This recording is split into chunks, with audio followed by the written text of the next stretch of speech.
Tonight on KGW News, 3 dead, 2 counties, and 1 grisly crime spree.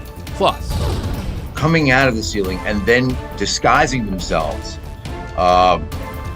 is above and beyond what I've seen. a real-life Shawshank? How a local woman's dramatic escape feels like something straight out of a movie. And was it really a crime problem? Why can't you just say, it's not making enough sales for how much it costs? A new investigation casts doubt on a major retailer's explanation for shutting down stores. Good evening, everyone. We begin tonight with 3 people dead after an early morning shooting in East Multnomah County. Thanks for joining us. I'm David Molko. This all began in a rural area near Boring and ended hours later after a brief police chase quickly came to a close. Catherine Cook with our top story. Investigators tell us the 2 people killed and the suspect knew each other.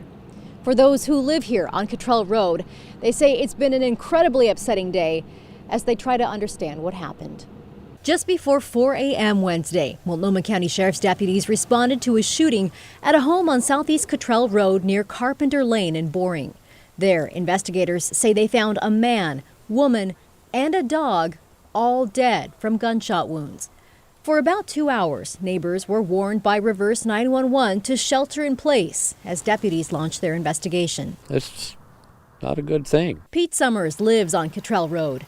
He says his son does too, right next door to where the victims lived. I have met them several times, because they were neighbors of my son.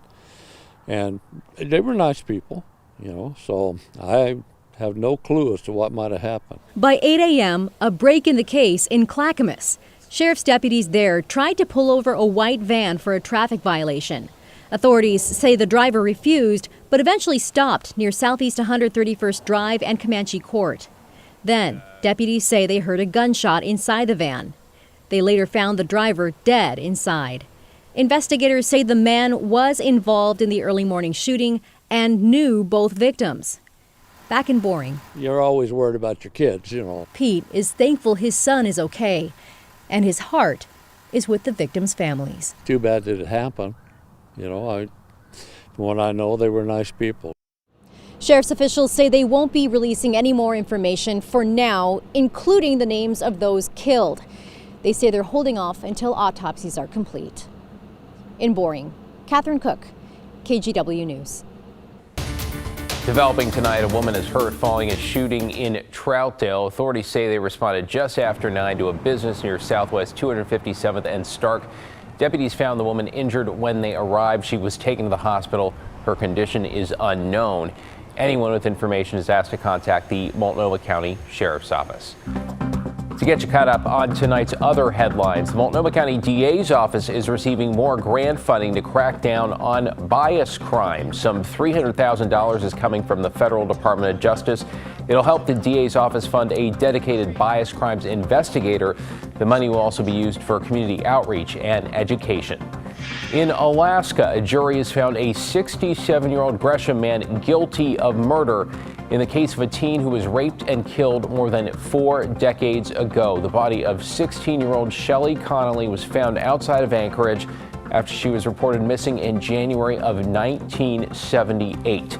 However, the case went cold until 2019 when authorities say they linked DNA evidence from her body to Donald McQuaid, who was living in Oregon. McQuaid will be sentenced in April. And a new audit is taking a closer look at the impact of Measure 110, which legalized simple drug possession in Oregon. The report from the Secretary of State found services to help people struggling with addiction have grown under Measure 110 because of $260 million in grants from the Oregon Health Authority, though the auditors who are trying to answer questions from lawmakers here found challenges that included staffing, data collection, and oversight. The audit did not look into the outcome of drug decriminalization or whether services funded by the measure have been effective. To our homeless crisis tonight, and a new report that found more than 300 people in Multnomah County died last year while living on the streets, though experts caution the actual number is likely much higher. Blair Best with the details. There's one thing most homeless people in Portland have in common, and it's hard for people like Dom to admit. We don't want to see this happen to each other. She's talking about watching friends die from a life on the streets. Jen Ray Ray, and then Maddie. Because when you're living it and you're actually like seeing it, it feels like a lot. It's a bitter reality for them and a call to action for local leadership. Every year, this is such a sobering moment for our whole community. This week, Multnomah County released its annual report of how many homeless people died the previous year. We need to confront the truth and do what we can with that truth. At least 315 homeless people died in 2022, according to the county health department. On average, 26 people died each month. That was one person almost every day, a record high. We know it's an underestimate, maybe even a big underestimate, because it's hard to be certain that someone's living without adequate shelter. The largest proportion of deaths, 144 people, were accidental or unintentional. The majority of those were from drug overdoses, from methamphetamines, fentanyl, or both. Out here, we all fight so hard to make sure overdoses don't happen. The county and city are now planning on declaring a fentanyl emergency. I just met with the governor, her team, and the mayor's team, and my team yesterday to talk about that. So we are looking to put that into action. Other leading causes of death: 25 people died in homicides, and 15 died from traffic crashes. We have very tight streets. Not all of them are well lit. We have lots of street parking that people can step out from between cars. The county will now hand out reflective gear for homeless people to wear while walking at night. We can and we must do better, and that the circumstances that led someone to die on our watch must change. And I want you to know that our response is changing here in Multnomah County.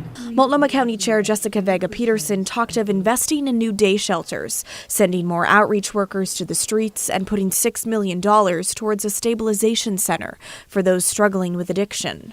We know that these friends and neighbors died because of the myriad ways that our complex systems haven't been there for them when they needed it the most.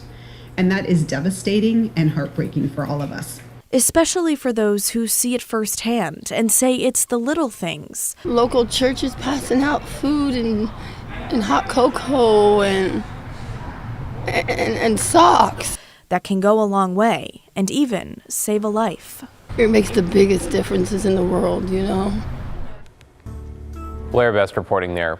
Tonight, the search is on for a woman accused of identity theft following a dramatic escape. 24-year-old Sabrina Cox was in custody on Monday at OHSU Hospital for a medical evaluation. Authorities say at some point, Cox asked the deputy escorting her to use the restroom.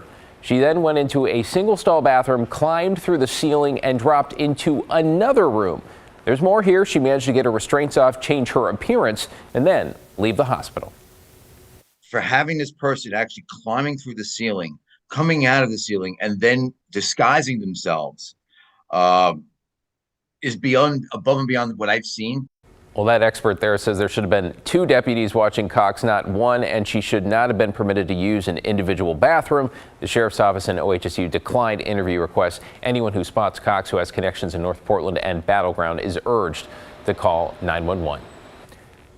Tonight, a new CNBC investigation is questioning why Target shut down some stores in Portland and other major cities. You might remember the retail giant blamed crime and theft, but turns out some of the numbers don't seem to back up that story. Tim Gordon with a closer look. This past September, Target sent the message loud and clear about why it was closing 9 of its stores in major cities, including 3 in Portland. It implied crime and theft was rampant, suggesting it couldn't safely keep them open and make a profit. Here in Portland, it was the downtown Galleria location, popular with people like Allison Slider. Do you miss this one? Yes, I use it a lot. I would get a snack on my way through. Also a Target on Southeast Powell and the Hollywood location in Northeast Portland, now shut down. All were Target's smaller variety of store designed for more urban environments. Target wrote at the time, "We cannot continue operating these stores because theft and organized retail crime are threatening the safety of our team and guests and contributing to unsustainable business performance." KGW has reported extensively about retail theft, and we've shown you the extremes criminals will go to rip off retailers for millions. But with Target, here's the thing. It has other stores in Portland that suffer a lot more incidents of crime than the now closed locations. We've reported that, and now CNBC has really dug into it. Take a look at their breakdown of crime incidents from January 2021 to September 2023. At the top, the stores that closed. Compared to other large targets on Cascade Parkway near the airport with 318 and on Washington Street east of I-205, the number of incidents there a whopping 718. It calls into question Target's emphasis on safety concerns for closing the stores it did for people like Allison Slider. Why can't you just say, like, it's not making enough sales for how much it costs, as opposed to saying it's like some sort of organized crime? And for a city that is trying to make a comeback, Target's message doesn't help, according to Chris Cochran, who works in the Galleria building. You're just going to make people afraid of coming downtown, which, as we can see, there's still plenty of people down here doing their daily lives and doing their things. So, yeah, hopefully that doesn't happen, because it's a shame to see, and it's just going to hurt the economy for the city. The retailer responded to the CNBC investigation by stating Target is continuously opening new stores, initiating remodels, investing in our team and infrastructure, and refining our operations as we seek to deliver the shopping experience that people have come to expect of Target. Tim Gordon reporting there. Now, this does not appear to be the only instance of retail theft being overblown. The National Retail Federation says organized theft was responsible for half of losses, though in reality, the data shows it's about 5%. It has since retracted that statement. New tonight, a new bill will restore the right of the Confederated Tribes of Grand Ronde to pursue land claims and compensation. This corrects a mistake dating back to a 1994 legislative amendment that inadvertently restricted those rights. Oregon Representative Andrea Salita, Senator Jeff Merkley both pushed for this new bill. This is just a wonderful event, a time in history where justice has prevailed. It is one of the most significant bills that have been passed concerning the Confederated Tribes of Grand Ronde. The bill has passed both the House and the Senate and now awaits President Biden's signature. You're watching KGW News, and straight ahead at 11 on this Wednesday night, how an ongoing legal battle in Newport is starting to restrict beach access along parts of the Oregon coast. And time for holiday travel at PDX. We'll show you one thing to look out for that might just get you through security that much faster. Oh, we had a lot of sunshine during the day today. Look at this time lapse. Low clouds in the Cascade Pass this year, not really moving. No big east wind, no big west wind. They're kind of stuck there. We've got thick fog forming tonight, and we'll talk about the chance for snow in the gorge this weekend.